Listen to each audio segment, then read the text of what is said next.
மற்ற எல்லோரையும் கடவுள் தனது தீர்க்கதரிசியை அடக்கம் செய்ய வானத்திலிருந்து இறங்கிய நாள் வரலாற்றில் ஒரு தருணம் உண்டு. அதை சிலரே நினைவில் வைத்திருப்பார்கள். வானம் திறக்கப்பட்டு கடவுள் பூமிக்கு இறங்கிய ஒரு நாள். அது நியாயம் தீர்க்கவோ தண்டிக்கவோ அல்ல, நித்திய அன்பின் செயலை செய்யவே.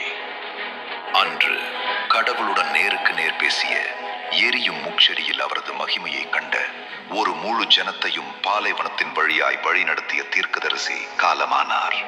ஆனால் அவரது காலம் வந்தபோது அங்கே கூட்டங்கள் இல்லை, ஊர்வலங்கள் இல்லை, மனிதர்களின் அஞ்சலிகள் இல்லை.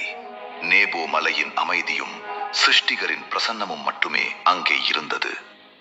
வேதாகமம் சொல்கிறது, கடவுளே அவனை அடக்கம் செய்தார். அவருடைய கல்லறை எங்கே இருக்கிறது என்று இன்று வரை யாருக்கும் தெரியாது. சர்வ வல்லமையுள்ள கடவுள் பொழுதியின் மீது குனிந்து தன் ஊழியனின் கண்களை மென்மையாக மூடி அவனுடைய ஆவியை தன் கைகளில் பெற்றுக்கொள்வதை கற்பனை செய்து பாருங்கள். ஏனென்றால் அந்த கணத்தில் கடவுள் ஓர் உடலுக்கு மட்டும் விடை கொடுக்கவில்லை, அவர் மோசேயின் ஆத்மாவை நித்திய ஜீவனுக்குள் ஏற்றுக்கொண்டார். எந்த ராஜாவும் இவ்வளவு புனிதமான முடிவை கொண்டிருக்கவில்லை.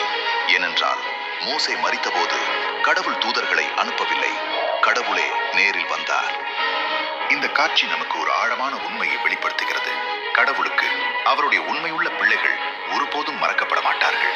உங்களுக்கு வாழ்வு கொடுத்த அதே கடவுள் உங்கள் பயணத்தின் முடிவில் உங்களை ஏற்றுக்கொள்வார். இந்த வார்த்தை உங்கள் இதயத்தை தொட்டிருந்தால் ஆமேன் என்று